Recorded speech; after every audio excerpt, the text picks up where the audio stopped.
even as Egypt prepares for elections this month that could give new legitimacy to the country's military-backed leaders. Many Obama administration officials question the need to restore Egypt to its place as the premier U.S. partner in the Arab world.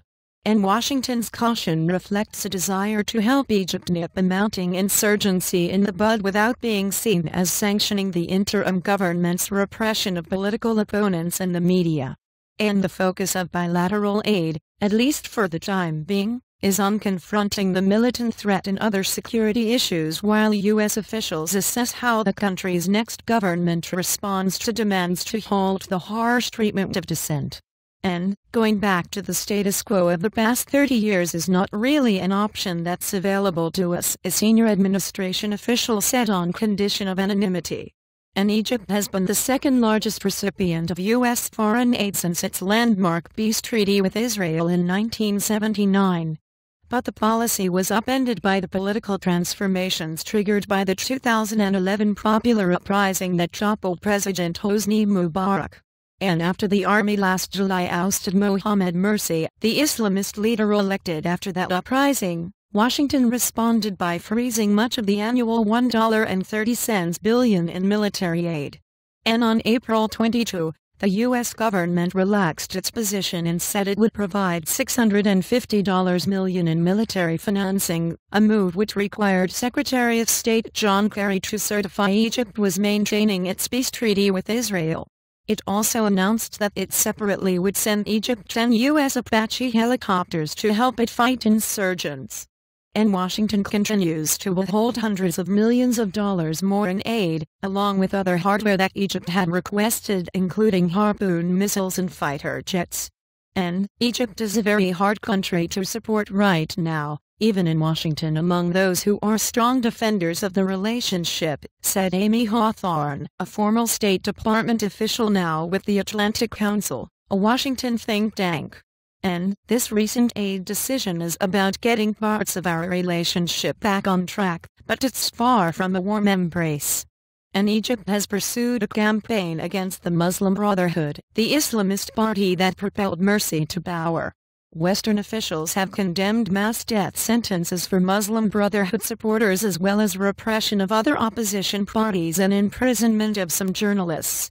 And the Obama administration wants to keep working with Egypt on regional security and counterterrorism, but at the same time it wants to send a message about the political transition and the need for greater respect for basic human rights, said Brian Catchulis, an analyst at the Center for American Progress.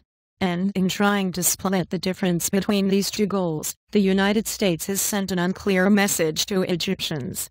And Soldier to Soldier and David Shanker, a former Pentagon official now at the Washington Institute for Near East Policy think tank, said the Defense Department was eager to move America's strategic relationship with Egypt back to a more normal footing.